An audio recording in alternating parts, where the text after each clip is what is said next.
Short on local water supplies and long on regulatory requirements? Do a deep dive with us by listening to the Full Circle podcast to learn how Las Virgenes Municipal Water District and the Triunfo Water and Sanitation District are meeting 21st century water supply challenges for a portion of the Los Angeles and Ventura County regions. Welcome back to the Full Circle podcast, where we are discussing all things water and specifically water reuse in the Las Virgenes Conejo Valley. Previously, we've chatted about the impetus to the Pure Water Project, set to bring us a new local supply of water starting in 2028. We've talked about the regulatory side of things. We've talked about permits and a little bit about CECs and constituents of emerging concerns, some water quality here and there. Today is the day we talk about the big F, funding and finance. And I'm super excited today to have our special guest, and I'm hoping he's as excited as I am. I can't tell completely yet. Oh, there we got a little laugh. Okay, cool. Our Finance and Administration Director, Don Patterson, who has been with the district serving for 9 years, to talk about how we finance projects like this. Thank you for joining us, Don. Well, thank you for having me, Riki. Yes. I'm excited to be here. Yes, we can tell. We love it. So in addition to public service in the realm of finance and administration, Don has also served in public works, deputy public works director in the past, I believe. Don has some communications and outreach under his belt. So we're not just talking about finance here. We're talking about very well-rounded public service. So Don, can you give us a little bit of background about your history in public service and kind of how you got here? Sure. Actually, so my first job in public service was in external affairs at agency, where I did the website and a lot of programming and some media relations and newsletters and things like that. But most of my career was spent in either public works or finance. I spent about 8 years in public works, all the way up to assistant director of public works, where I managed the administrative day-to-day budget, capital improvement program, and then transitioned over to finance, where I moved up to assistant director of finance for a large city before I came here to the district 9 years ago. And I've been here as the director of finance and administration for the last 9 years. Nice. So we have some PR chops going on. You can totally tell. We love that. Well-rounded, all together. Don, can you tell me what kind of draws you to finance and public service, and what made you kind of stay here after everything that you got experience in? Sure. Actually, so my interest in public service, really just goes back to what I've done throughout my life. I mean, even in school, just really wanting to make an impact on the community. And local government is where one can really see the impact that they're making directly, whether it's managing a public works project, whether it's putting together the funding and the financing to make those projects happen and improve the community. You can really see hands-on the results of your work, and that's what really drew me to and kept me in public service. That's awesome. Yeah, very rewarding indeed. Humble public servants here. So Yes. What's brought us together here at the JPA, and where we're kind of at in time, is the Pure Water Project. And so we've talked about it at length so far. Obviously, we'll be using technology available in the advanced purification process to create a new local supply of water. We're going to have this excess of Title 22 tertiary treated water that we're not going to have anything to do with due to those tightening regulations in Malibu Creek. And so this is the answer. We talked about sort of the decisions that led us here, the extensive stakeholder process that we underwent to make sure that this decision was made responsibly. Obviously, the financials are a big part of it. And so anytime you have a big project like this that's so critical, I mean, we're talking about a new supply of water. This is something that it's even hard to put a hard value on, because it's invaluable, really. We only have one supply of water. We know that. We've seen the ramifications of what happens when that one source of water is threatened. We just had these crazy watering restrictions. We had one of the worst droughts in, the state's history. We were hit hard because we are dependent on that state water project. So it's hard to say, hey, this is what the cost is, and is it worth it? So we're going to get into kind of the ethos surrounding, how to pay for something and what's worth it and what's not, and talk about how we make sure that the ratepayer impact is as minimal as possible to make sure that it's still feasible to stay in this area for our residents. So let's go ahead and jump right in. Don, can you first explain to us what a joint powers authority is and how it works financially for the organizations involved, in this case, Las Virgenes and Triunfo Water and Sanitation? Sure. So a joint powers authority is always typically two or more public agencies that come together to jointly provide some sort of service. In our case, the joint powers authority provides the sanitation wastewater service. And joint powers authorities are formed in order to provide efficiency and cost savings because they provide that service to a larger area. So the cost of that service can be spread out amongst more people. So what you're saying basically is that we're better together. Yes. Okay, and for reference, when we're talking about joint powers authority, oftentimes we'll reference it as JPA. In water and even in finance, specifically in public sector in general, we like acronyms and we put a lot of words together and we try to make it as easy to remember as possible. So Joint Powers Authority equals JPA. Right, and in our case, the Joint Powers Authority, or the JPA that we're talking about, is the Las Virgenes Triunfo Joint Powers Authority that provides the wastewater service. And then you also asked about the financing of the projects through the JPA. So our JPA is a little unique in that the JPA itself cannot finance projects. It can't issue debt. So the way that it works is that each agency funds the JPA proportional to the amount of discharge or wastewater that they send to the treatment plant. And in our case, Las Virgenes makes up roughly 70% of that, and Triunfo makes up about 30% of that. And so that's how essentially we contribute to the funding. So like 70% of it will come from Las Virgenes. Correct. And the other 30 will come from Triunfo. Correct. And each agency pays for their fair cost of service on a monthly basis. Okay. Sounds good. So we we started this process in 2013, right, with that TMDL in Malibu Creek. We did, cost studies. We considered alternatives. We're pretty far along in the process at this point. So, Don, can you speak to at what point in a process like this will the JPA have a top-line dollar amount for this project, or at what point was it? So there's a couple of different ways to answer that question. Right now, where we're at is the estimated project cost is $364 million. And that's what's been presented to the JPA board. You won't get a true final cost until the project's put out to bid, and then they get those bids in. Typically, it comes somewhere within the range of the estimated cost from the engineers. Okay. And so we've had cost estimates that have been different in the past. Can you talk about why one might see a number maybe 3 years ago and why that number may be considerably different today? Sure. Generally, on public works projects, the cost estimate changes as the project is developed, and the cost can be impacted by various things such as updated estimates of the cost of construction, which recently the construction costs have significantly increased. Sure. And also, as the project's developed, one gets a better sense as to what it's going to cost to meet the regulatory requirements, and that's especially true for the pure water project versus like a street paving project, because a street paving project is fairly straightforward, and those project costs typically don't change very much because the cost of asphalt and labor is more consistent. But once you start throwing a regulatory component on top of it and the project gets further along in design and development, you're going to have revised cost. So basically, regulatory compliance can be quite costly. Generally speaking, yes. Yes, yes, that makes a lot of sense.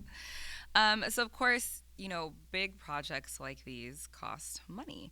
And so can you sort of get into how public works projects are typically funded and how the JPA has funded infrastructure improvement projects like this in the past? Sure. Public works projects, you see them funded a lot of different ways. There's a lot of grants available for public works projects, and the district always tries to pursue grants as that reduces the cost of the project for the ratepayers. There's also low interest funding opportunities through state and federal government that provide subsidized loans for projects. A lot of agencies issue a lot of debt to finance their public works projects. There's a couple of different reasons for that. And also we look at PAYGO. The district in the JPA has generally favored what's called PAYGO, which is basically you build up money in reserves and then you draw it down as you pay for large capital projects. Okay. The JPA has only, actually the district in the JPA has rarely issued debt. The district, for example, we only have one outstanding debt that's less than $10 million that we secured for the automatic meter reading system. And the last time we debt financed was for improvements to Tapia Reclamation Facility. That's impressive. And those debts were paid off early around 2018 that saved ratepayers over $2 million. I'd like to emphasize this, folks. This is why we have people like Don Patterson on board, because he keeps us out of debt and he keeps us in good financial standing. So shouts out to Don Patterson and the whole finance and admin division. And by paying off the debt early, just to emphasize that, we saved ratepayers almost about $2 million. $2 million, people, that our ratepayers saved. That is absolutely impressive. Shout out to our humble public servants. We love that. Okay, so Don, you mentioned a couple different financing options, and it makes me wonder sort of what is the hierarchy of these options? Like, what's the best and most favorable for our district and our customers, and what's sort of something that we want to tap in towards the end, or not at the end, but last? Sure. Well, first and foremost, grants. Sure. We love grants. We love other people's money. Am I allowed to say Exactly. that? We love other people's money. Yeah, I mean, one of our first goals is to spend other people's monies on our projects. That's on record. So grants, number one. Number two, PAYGO. And as I explained, PAYGO is using money on hand because there's no interest charges or anything associated with that. Sure. So over the long term, that's a lower true cost of money. Right. Next would be low interest or subsidized loans that are available through either the state of California or the federal government and the EPA. Mm-hmm. And then last would be issuing our own municipal debt or our own bonds, because those have the highest interest cost and also the most strings attached to it, really, because of all the regulatory compliance around financing instruments. Okay, let's get into that, Don. What are some of the options associated with issuing bonds? And I guess, can we get into some of those regulatory things that you mentioned? Sure. So issuing municipal debt involves complying with all the federal securities regulations. And basically, there's different ways to issue bonds. They're either offered widely or what's called placed, and that is, it's negotiated with a particular buyer at a rate. The rate changes daily, so we don't know with certainty what the rate's going to be if we need to issue bonds until the day that they're issued. Oh, wow. It all depends on the market conditions at the time. Okay, so it's a little finicky, it sounds like. It's a little finicky. On the low interest loans, there's a little bit more cost certainty because it's based on an index to either a state bond or some federal index. Okay. Depending on what the loan is. Can you kind of get into what a state revolving fund is and how that plays a part in the financing of this project? Sure. So California has two state revolving fund programs. There's a clean water state revolving fund program and a drinking water state revolving fund program. Clean water and drinking water. Clean water and drinking water. And we think that the Pure Water Project qualifies nicely under both of those programs. Yeah, absolutely. Because it serves a sanitation purpose, but it's also providing a new source of drinking water. So we are pursuing both of those fundings. The state revolving funds in general, so they're funded with seed money from the EPA or state, depending on which state you're in. And then basically the state loans out the money at a reduced rate. And then as agencies pay it back, then that money becomes available to lend again. So that's why, hence the revolving fund Got it. part of it. I got that. With the California, good job. Thanks. With the California SRF program, there's also a large percent of it that's given as grants to disadvantaged communities. Okay. Do we qualify for that? No, Just want to double check. no, we do not. We definitely do not. No. Okay. So we've already kind of covered a lot of different options. Another acronym that I hear oftentimes in board updates, and when we're talking about funding for this project, is WIFIA. Sure. So WIFIA is the Water Infrastructure Finance and Innovation Act. Oh, that's a mouthful. Which is known as WIFIA. It's a program of the EPA, and it's a subsidized loan program. So you typically get a loan at anywhere from 1 to sometimes even 3% lower than issuing municipal debt. So that's why we like the low interest loan programs, because it does provide cost savings that we could pass on to the ratepayers. So WIFIA is the low interest loan program. It is one of them. One of the low interest loan programs. Last year, the district submitted what's called a letter of interest for WIFIA, which is the first step. Mm-hmm. And then our letter of interest was accepted, and we were invited to apply for a $180 million low interest loan under the WIFIA program. And that's where we're at in the process. Correct. So are we in the process of putting together that application? Yes. What does that look like? It's just like filling out a little one-page form and like emailing it off to someone? If you multiply that by like 100 one-page forms, it's a detailed process, and actually it takes months to put it together, mm-hmm. and we have until December of 2023 to submit it. Okay. And we have engineers working on it. Finance works on a component of it. There's a part that our financial advisor has to put together. One of the most recent action that we took towards that is we have to get what's called an indicative rating from a ratings agency. Indicative rating? Indicative rating, which is looking at the credit worthiness of the district and the JPA. So they're looking at our credit score? Is that like the same thing? I've never heard it described that, but I guess it kind of sort of is. Listen, I'm not a numbers and finance person, so I'm trying to like process that. Yeah, actually, that's a good analogy, because if you look at your credit score, right, mm-hmm. A lot of people understand that the higher their credit score, the lower their borrowing cost is. Right. And it's the same thing with municipal debt. Okay. The higher your rating is, which goes from anywhere from C or lower to AAA, the higher your rating is, the lower your borrowing cost, because it's seen as your lower risk to the marketplace. Got it. So that's a good analogy. And so, thank you. I appreciate that. And so, considering that, we pay off our debts early and such, I have to assume that we have a pretty high credit rating. I don't know how that looks, but we must be pretty good.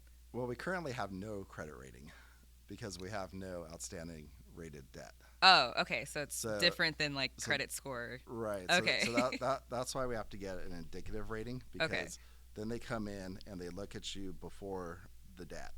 So they could kind of assess where you are in your credit worthiness. So then is it safe to say that no credit rating is a good thing at this point because we are not carrying a lot of debt, or is it not the proper way to evaluate that?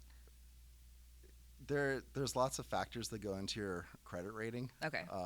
Some of it is things like the amount of your reserves. Are you meeting all your financial requirements? Like, are you timely filing your annual financial report, which we do? Mm-hmm. And always do that. We always do that. And then how certain your revenue stream is, and being an enterprise fund funded with rates, we have more certainty than, like, for example, other agencies are reliant on like sales tax, which fluctuates more. Sure. So it looks at all kinds of different things to establish a rating. Okay. LV's last rating was AA for the last debt we had that was rated. Nice. That was before the 2008 financial crisis. So that long ago. Yeah. Oh, yes. Wow. Okay. So the standards have changed a little bit, but we expect to be rated, fairly well. That's exciting. That's what happens when you have competent people in positions like Don's. Thank you, Don. So we're in the process of submitting that application, and that's for 180 million, you said? Just over 180 million, yes. Okay. Can you just kind of gloss over what the rest of that process looks like? Is it just kind of like we apply and get approved or not, or is there something else that we'll have to do after that? At this point, it's really that we complete the application, and then assuming that everything is done correctly, it's reviewed and hopefully approved. Nice. And then we'll be 180 million up. We'll have $180 million towards the $364 million project. Yes, thank you. Thank you for framing that properly. All right, so I've learned, I should say, a little bit about credit ratings for agencies like ours. And so we've been talking about, obviously, this is a JPA, so this is a joint powers authority between two agencies. LV has a credit rating. Triunfo has their own credit rating. How do those work jointly? So in this particular case, both agencies are in the same situation where neither agency has currently rated debt. So part of the process that we're going through, I called it the indicative rating, was to look at Las Virgenes and look at Triunfo Water and Sanitation District individually, and then the JPA as a whole, and look at all three entities' credit ratings. The credit rating of the JPA is impacted by the credit worthiness of the two member agencies. Of both. And we expect that both agencies will rate fairly similar based on the factors that they look at. And the other thing related to that, I mentioned earlier that the way that our JPA is set up, it can't finance its own projects, and that's a factor of how the agreement was negotiated and the contracts were executed. So looking at this project and wanting to finance it through the JPA, we actually are creating what's called a joint financing authority between the same member agencies that will be created for the sole purpose of funding this and potentially other projects in the future.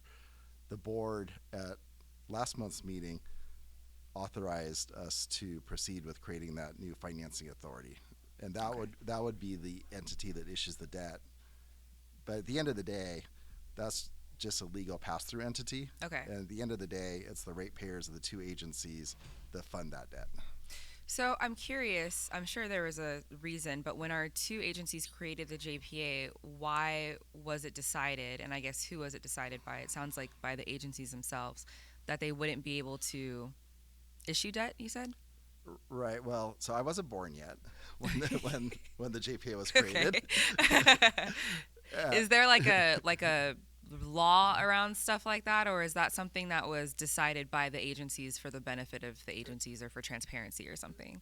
It's all in how you set it up. Okay. Because JPAs can issue debt if it's set up that way. Okay. The way that ours was set up was that each agency just pays its proportional share on a regular basis into the JPA. Okay. So we get billed on the LV side. We send Triunfo Water Sanitation a bill on a monthly basis, and then it pays for their fair share of the treatment that was done. Okay. And that's not an uncommon way to set up JPAs, where each member agency just pays its proportional share directly to the JPA as it goes forward. Looking at this project and the size of the project, there is advantages to, and actually there's savings to the project as a whole by issuing debt as the JPA, because then you're cutting a lot of the costs in half of issuing debt. Instead of us issuing our debt and Triunfo Water Sanitation issuing debt, both having cost associated with it, we're just paying that cost once. And then that's another savings we could pass on to our ratepayers. Oh, okay. So obviously it's set up for optimization, but there's some cost savings benefits as well. Correct. Okay, understood. So can you sort of speak to the interaction between the staff at both agencies at this point in the process? What's the level of engagement like right now? Sure. So we communicate probably at least weekly with the finance director and the finance staff over at Triunfo Water Sanitation District. We've proceeded throughout the last several years developing the financing and funding strategy together. We have a joint municipal advisor from Piper Sandler, who's advising both agencies and the JPA on the most efficient, cost-effective means to issue financing and funding. So this process has really evolved for the last, 3-4 years, maybe longer. Right. We've worked very closely together to make sure that we have the most cost-efficient and financing strategy. Sure.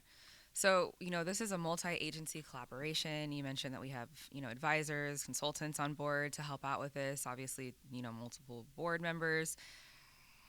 What does that workflow look like? And I'm sure it changes over time, but especially, when you're talking about this loan that we're applying for right now and this application process that we're in, is there sort of a lead on like the application and they're kind of, the center and making sure that other people are taking care of their part, or what does that workflow look like? Right. So Las Virgenes is what we call the administrating agent of the JPA. So we run the day-to-day operations of the JPA and the day-to-day financing of the JPA. Okay. So myself and my staff is the lead in the financing. But like I said, we work very closely with the finance staff over at Triunfo Water Sanitation District so that we're all on the same page and not duplicating effort.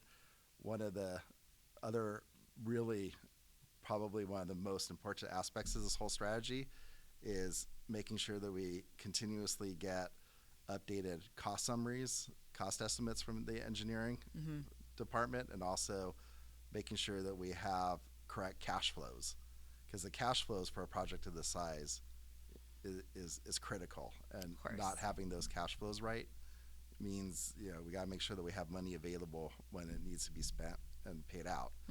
And we're constantly updating that based on whatever new information we have.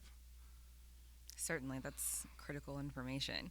So we're talking all things funding and financing, and so we have to kind of zoom out a little bit, right? Because when we think about the current state of the economy, most people that you talk to would think that it's not the greatest. You're hearing about the debt crisis with the government. You're hearing, or not hearing, but seeing and feeling inflation in real time. There's a lot going on in our economy, banks failing, all kinds of things. But here in our little pocket of the world, we've been seeing that the funding environment is actually sort of ideal for our project right now and is sort of allowing us to potentially finish it a little bit earlier than we had first expected, or than the year that we're supposed to be out of the creek, which is 2030. We're seeing that we might be able to have this project finished by 2028, and a large part of that is because of the funding environment. So can you sort of speak to the funding environment in question and why it's favorable for us right now? So the funding environment has changed a lot the last couple of years.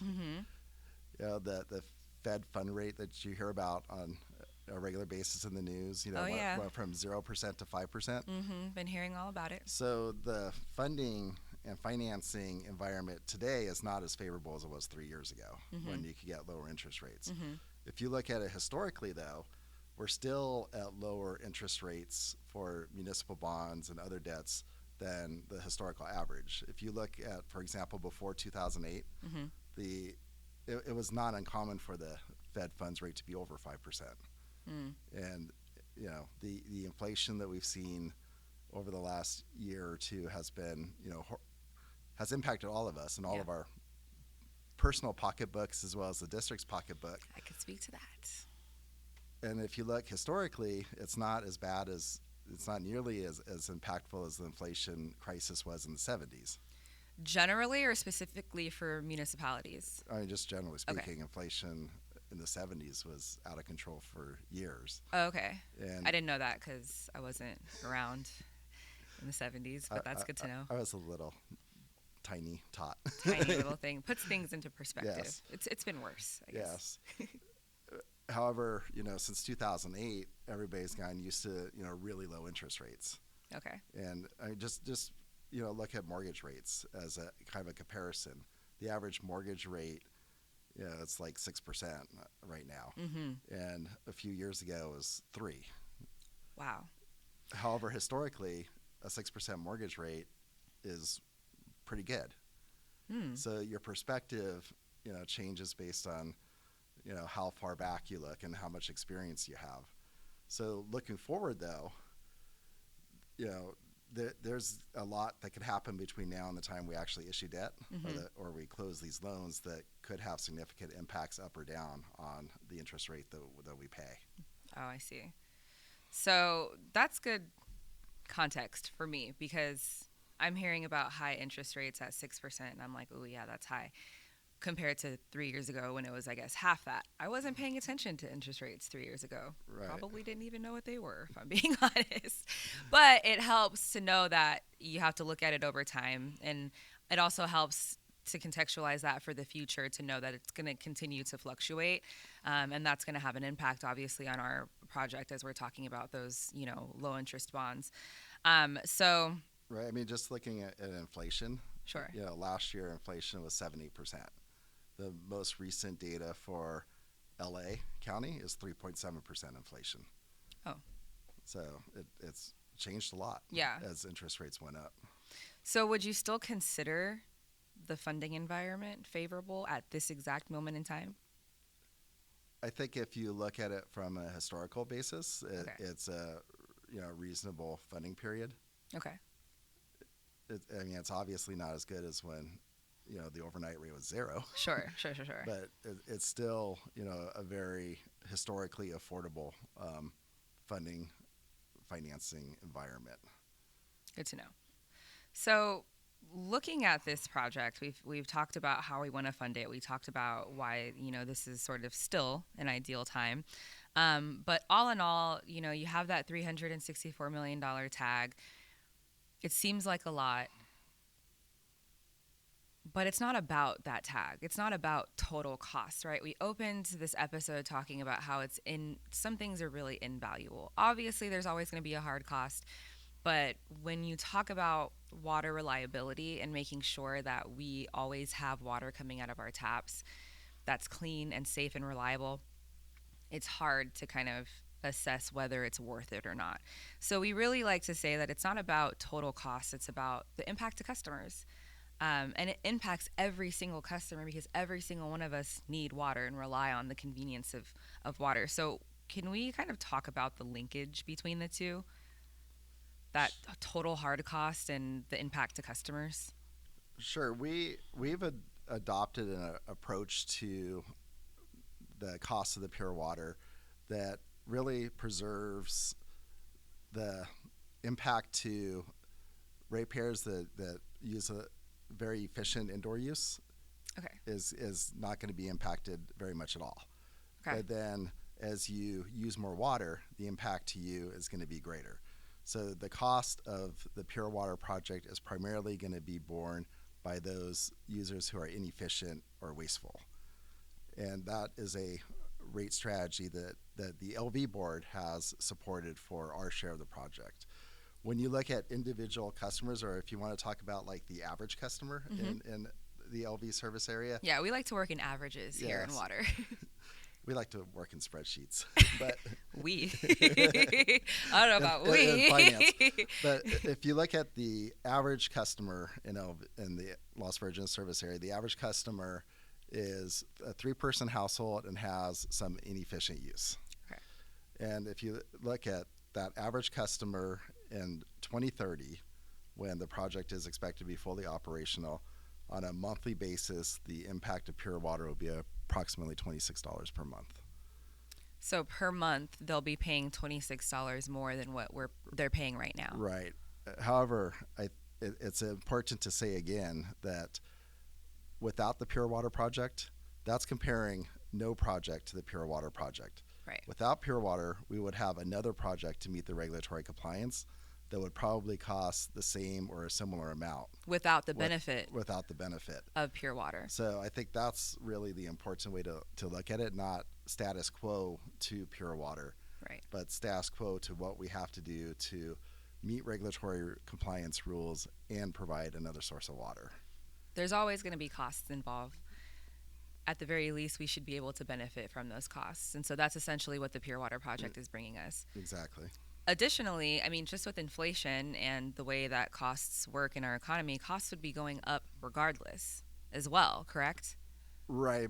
That number is already looking at the projected increased costs that we have in our financial plan, because we do a 10-year financial plan on a rolling basis.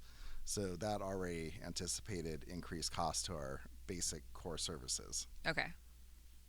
Okay. You mentioned earlier that we're 100% dependent on imported water. That's fairly unique.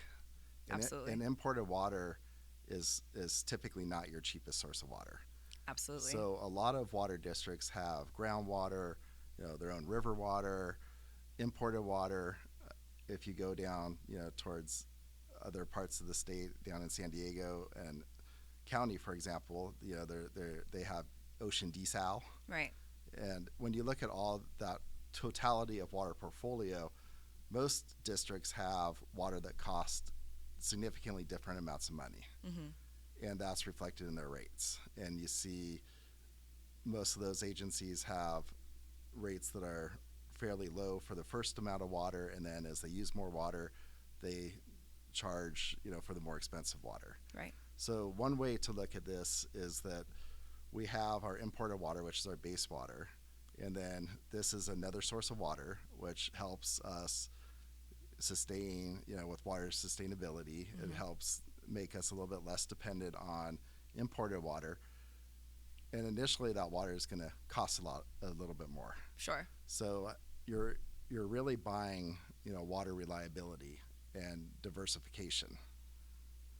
Which is sort of the name of the game in water, right? Similar Right. to finance. Right. You want to have a diverse portfolio of water sources, so that, of course, when one is stressed or challenged or threatened, you have another to pull from. And so, like you said, LV or the JPA is unique because we have been state water project dependent for our entirety of our existence, right? That's why we're here. We don't really use the groundwater in the area. We talked about that in our previous episodes with Glenn and Dave. We talked about the challenges to our aquifers with the, unique geology and, those dissolved solids.